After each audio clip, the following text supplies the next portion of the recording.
함께 읽도록 하겠습니다. 예수께서 길을 가실 때에 날 때부터 맹인된 사람을 보신지라.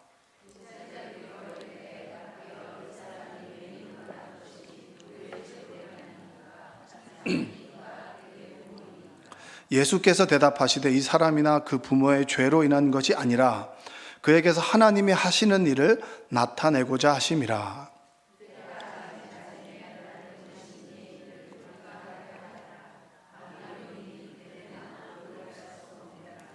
내가 세상에 있는 동안에는 세상의 빛이로라.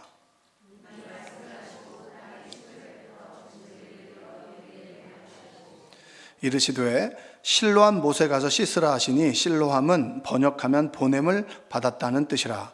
이에 가서 씻고 밝은 눈으로 왔더라.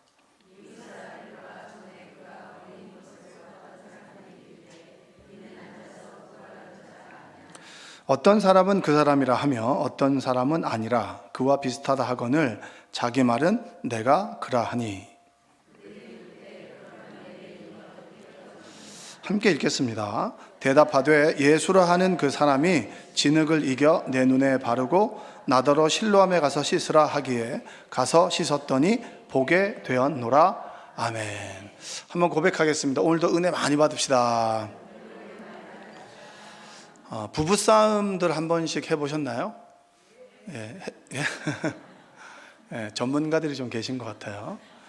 예, 부부싸움을 이제 어떤 부부가 남편과 이제 아내가 제 남편이 회사에서 오면 우리 김 부장님 와이프가 그렇게 애들 교육도 잘 시키고 또 교육을 잘 시켜서 좋은 대학을 보내고 그리고 또 이 교육만 잘 시키는 게 아니라 이 재테크도 잘해서 강남에 있는 아파트를 샀다더라 라고 하는 얘기를 이제 계속 한 거예요. 한 번씩 남편이. 그리고 이제 며칠 지나서 아침에 가면서 그 김 부장이 용돈을 이만큼 받더라. 나도 용돈을 좀 올려달라. 이렇게 얘기를 한 거예요, 남편이.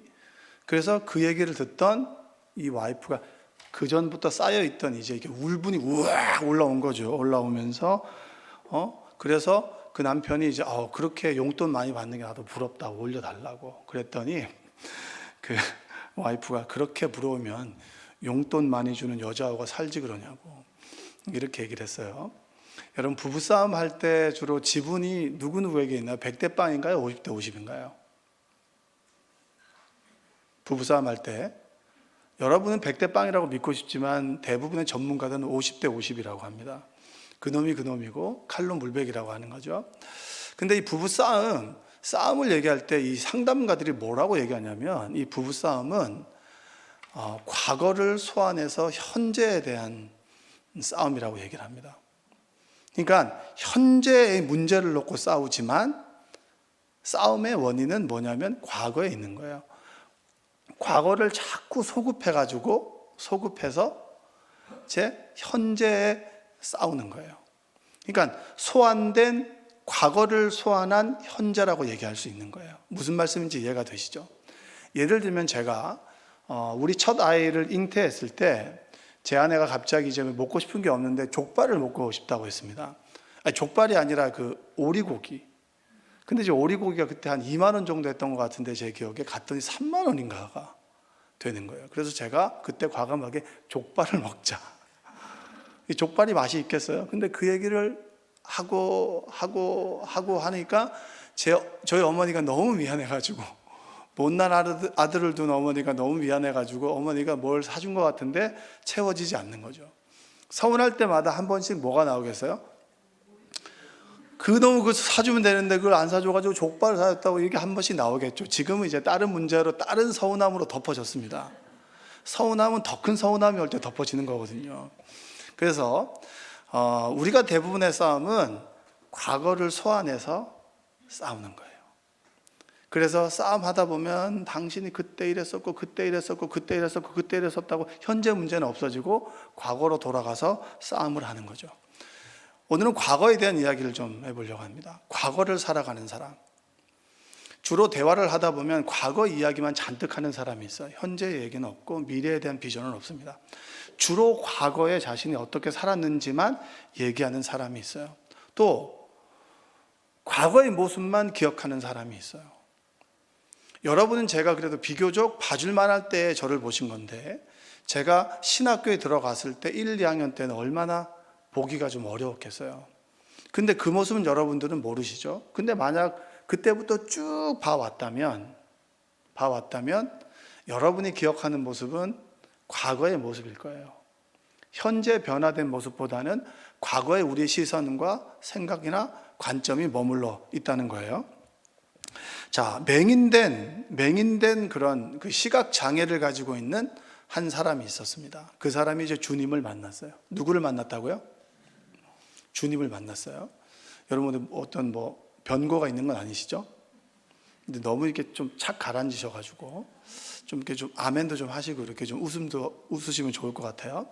시각 장애를 가지고 있는 사람이 지나가다가 주님을 이제 만나게 됐습니다. 한번 1절 읽어볼까요?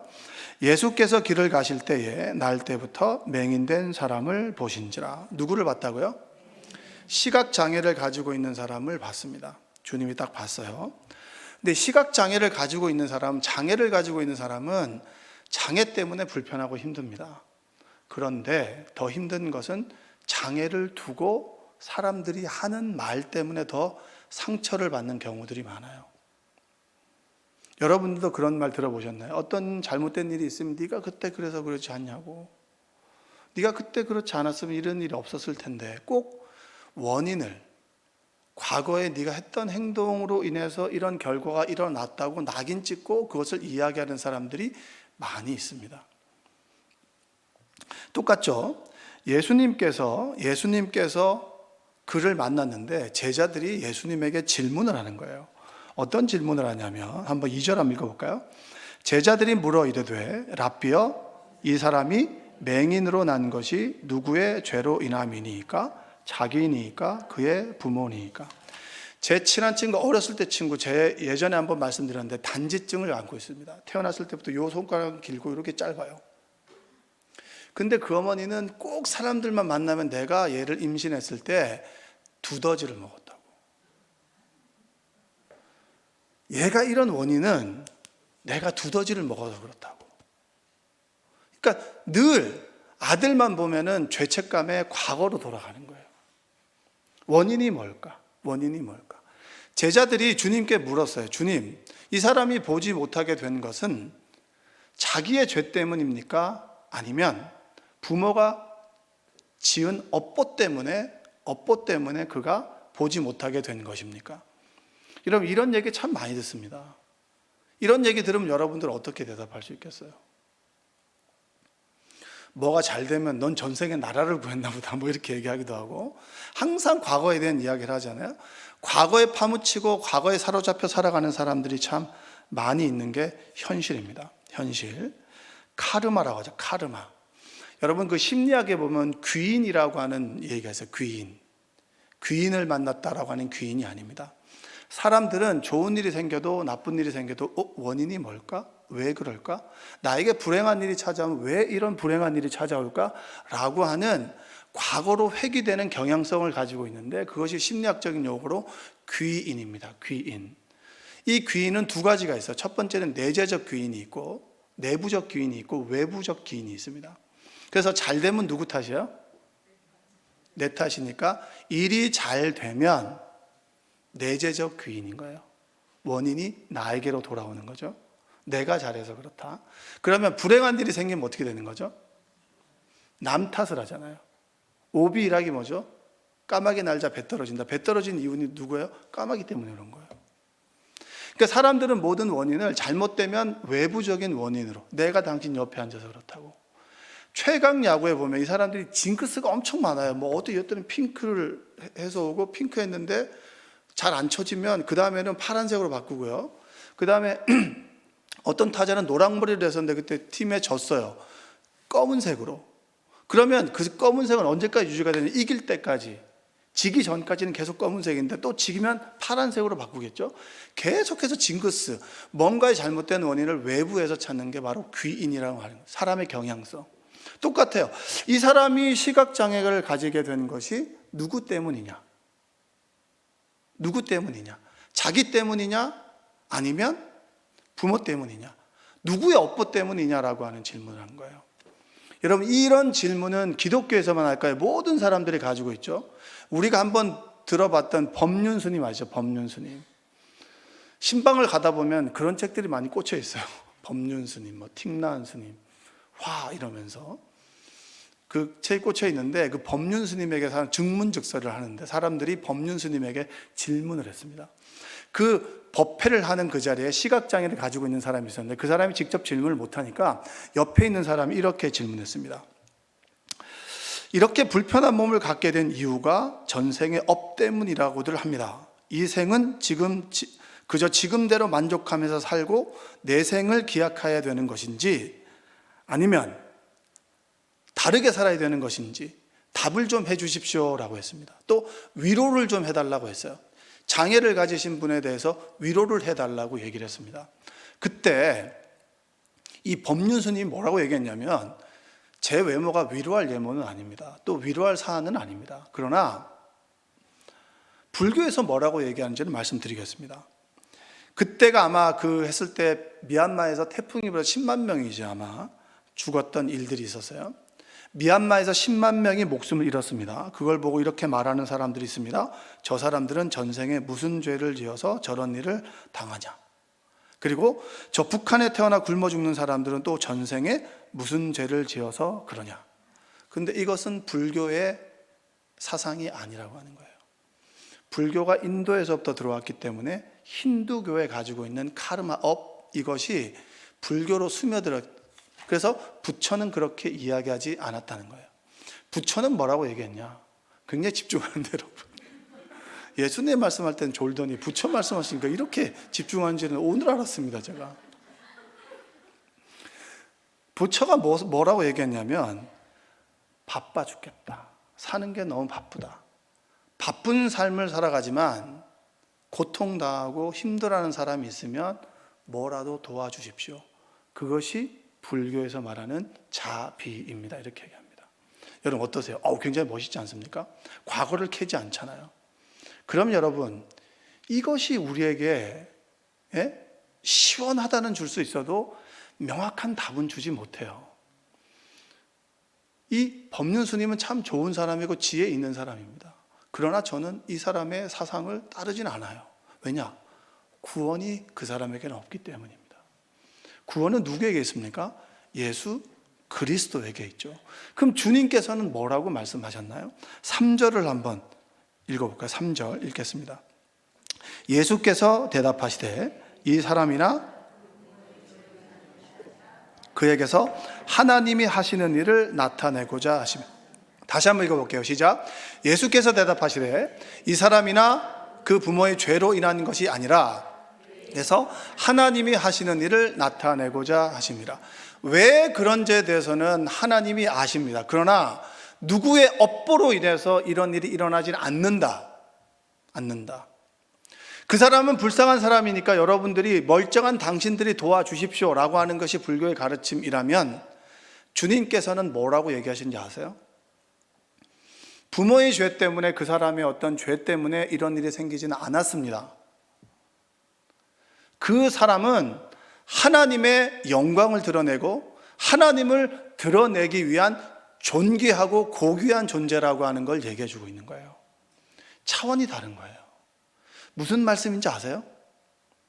그 사람은 늘 누구에게 동정을 받아야 되고 도움을 받아야 되는 존재가 아니라 하나님을 드러내기 위한 목적을 가지고 의미와 가치 있고 그리고 존중감을 느낄 만한 존재라고 하는 것을 예수님께서는 그 상황에서 얘기를 해주고 있어요. 저는 이 말씀을 묵상하면서 정말 전율이 흘렀습니다. 전율이 흐르는 나를 멍하게 보는 여러분들을 보면서 제가 다시 한번 놀라요. 부처의 가르침에는 이렇게 있으면서 이 말을 묵상해 보세요. 내가 가치 없는 존재야. 내가 무엇을 할 수 있을까? 난 잘하는 것도 없고 뭔가를 할 수 있는 것도 없는데, 그러나 주님께서는 너가 그렇게 살았고 환경이 어땠고 네가 원인이 어땠고 다 집어쳐. 너는 네 있는 존재만으로도 주님을 드러낼 만한 존귀하고 고귀한 존재야. 이렇게 얘기해 주고 있습니다. 물론 그들과 함께 살아가야 되는 것도 우리의 사명 중에 하나이겠죠. 저는 과거를 놓고 살아가고 늘 원인을 파악하고 그리고 늘 그 원인을 쫓아 살아 왜 그럴까라고 하기보다 주님께서 하신 말씀, 하나님의 영광을 드러낼 존재로 현재를 살아가는 주님께 의미와 가치를 두는 여러분이 되시기를 주님의 이름으로 축복합니다. 기억을 넘어 너에게로 갈게라고 하는 소설을 보면 이런 글귀가 있어요. 과거로 오더라도 대부분 미래는 바뀌지 않더라고. 그러니까 질문해요. 왜? 같은 선택을 하니까. 여러분들이 남편에 대해서 좀 실망하고 남편들이 부인이 돼서 실망하게 되면 그때 내가 나를 좋아해 주는 그 남자를 선택해야 되는데 라고 생각하시죠? 그때로 돌아가면 여러분 어떻게 선택하실 것 같아요? 그 선택을 그대로 합니다. 제가 어느 젊은 집사님과 이제 얘기를 나누다 보니까 그때 그 여자를 만났어야 되는데 이 여자를 만나가지고 이러면서 그래서 내가 그때 얘기를 해줬죠. 그러니까 그때 가면 당신이 그때 가면 뭐 그 사람 다른 사람 선택할 것 같아요? 그때 가도 그 사람을 선택할 거예요. 늘 과거를 후회하는 사람들이 많이 있습니다. 근데 과거로 돌아가도 우리는 그 선택을 다시 할 거예요. 이 아들러라고 하는 심리학자를 전 좋아합니다. 좋아하는데 이 사람이 얘기하는 게 원인론이 아니라 목적입니다. 여러분의 성격이 어떻게 형성됐을까라고 하면 꼭 어렸을 때 어땠어? 뭐 혼자 뭐 외롭게 자랐어. 사람들은 늘 원인을 추구하죠. 어렸을 때 이런 환경 속에서 자랐기 때문에 이렇게 되었다. 여러분에게 질문을 해보겠습니다. 불우하게 자란 사람들은 커서 범죄자가 됩니까? 원인은 결정론으로 갈 수밖에는 없어요. 부모에게 학대를 받았기 때문에 나는 다른 사람을 학대하는 사람이 됩니까? 저희 어머니는 저희 이모가 잔소리를 워낙 많이 해가지고 절대 잔소리를 하지 않겠다라고 결단하고 저에게 잔소리를 하지 않았어요. 그거 정말 대단한 거 아니겠습니까? 잔소리를 들었기 때문에 잔소리를 한다? 이게 원인을 추구하는 사람들은 결정론적으로 내가 이렇게 된 이유는 이것 때문이야 라고 하는 얘기를 합니다. 근데 그건 기독교적이지 않아요. 이 질문과 똑같은 거예요. 이 사람이 보지 못하게 되는 것은 누구의 죄 때문입니까? 라고 똑같은 거예요. 근데 이 아들러라는 심리학자는 뭐라고 얘기하냐면 어떤 사건이 원인이 되어서 반드시 어떤 결과에 이른다고 생각하는 것이 원인론이다. 그런데 우리 그리스도인들은 뭐냐면 목적을 얘기합니다. 목적이 뭐냐면 세워야 할 목적과 목표가 미래에 있는 거예요. 그러니까 과거를 다시 돌아가서 과거를 바꿀 수 있나요? 없나요? 없어요. 없기 때문에 영화의 그 어떤 주제 중에 하나가 뭐죠? 과거로 돌아가서 바꾸고 싶은 거예요. 바꾸지 못하기 때문에. 원인을 바꿀 수는 없고 과거를 바꿀 수는 없지만 그것으로부터 단절할 수는 있는 거예요.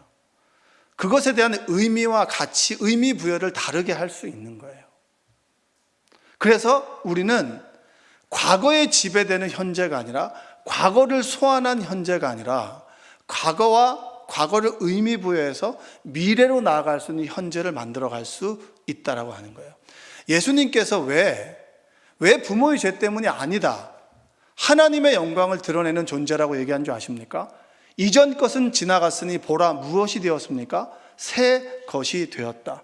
주님의 선포는 과거로 인해서 결정된 우리가 아니고 지금 이 순간 주님을 만남으로 인해서 변화된 우리를 얘기를 하는 거예요. 근데 자꾸 우리는 과거에 머물러 있는 거예요. 과거에 저 집사님이 옛날에 저랬었고 저 목사님이 저랬었다고 늘 과거에 머물러서 과거를 소환한 현재를 살아가게 되면 당연히 과거가 발목 잡아서 우리의 미래는 과거로 인해서 결정되어진 그런 미래밖에 될 수 없다는 것입니다.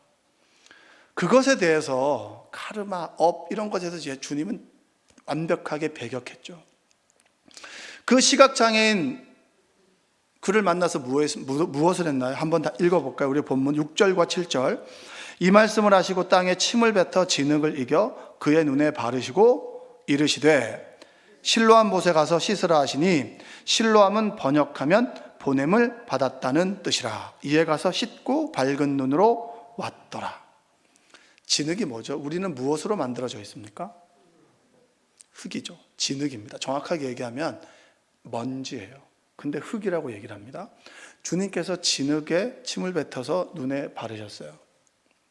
그리고 그가 실로암에 가서 씻었습니다. 실로암은 뭐죠? 보냄을 받은 자라고 합니다. 가서 눈을 보게 됐어요. 보게 됐단 말이에요.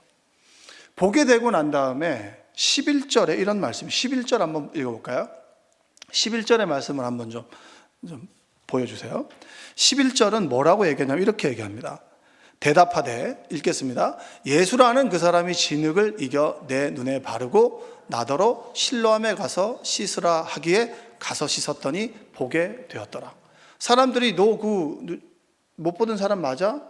어떤 사람은 그 사람이라고, 어떤 사람은 닮았다라고 하는데 그 사람이 증언하기로 예수라고 하는 사람이 진흙을 이겨 내 눈에 바르고 실로암에 가서 씻었더니 내가 보게 되었다. 누구를 증거하는 사람이 되었습니까? 예수를 증거하는 사람이 된 거예요. 진흙과 같은 우리가 주님 손에 들려졌을 때 우리의 어두운 눈이 뜨여지는 거예요. 주님께서는 과거를 살아가는 우리, 과거에 파묻혀 이랬을 걸, 이렇게 할 걸, 늘 과거를 지향하며 살아가는 우리의 인생 가운데 찾아오십니다. 할렐루야. 여러분, 이게 얼마나 큰 축복인 줄 아세요? 내가 노력을 해서 과거를 벗어나는 게 아니에요. 내 의지를 가지고 미래를 살아가는 것이 아닙니다. 우리가 과거를 살아왔고 뭐 때문에 늘 슬퍼하고 좌절하는 그 순간에 주님께서는 우리를 찾아오셔서 진흙과 같은 우리를 손으로 만지셔서 그것을 통하여 우리의 눈을 띄워주신다. 우리도 언젠가는 과거를 살아가는 사람이지만 보라 새 것이 되었다라고 하는 주님과의 만남을 통하여 누구의 눈을 띄워주는 사람, 이 세상이 다라고 살아가는 사람들에게 천국이 있습니다. 여러분, 천국의 삶을 살아가십시오. 예수 그리스도를 통해서 여러분 구원 얻을 수 있습니다. 주님과 함께 있을 때 우리는 비로소 가치와 의미 있는 존재로 살아갈 수 있습니다라고 하는 것을 이 시각장애인을 통해서 우리에게 보여주십니다.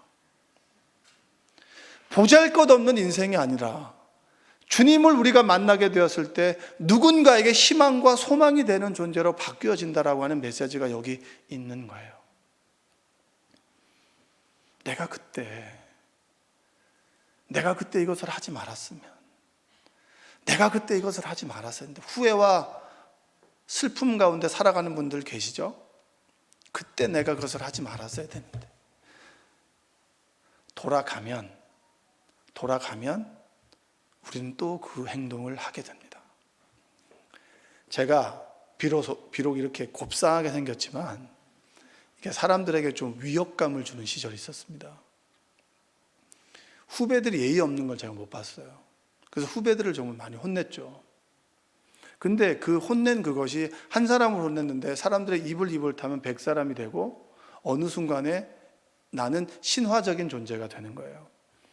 어떤 사람, 우리 이번에 10월 1일 날 왔었던 이제 그 황종윤 목사님 같은 경우에는 착실하게 장학금 받고 들어와서 대학원도 수석으로 들어갔어요.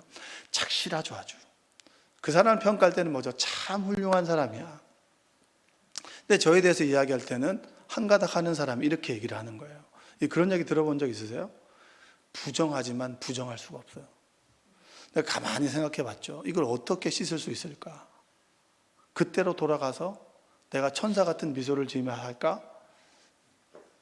어느 순간 제가 성경 말씀 읽다 이런 걸 깨달았습니다. 그때도 나고 지금도 나다.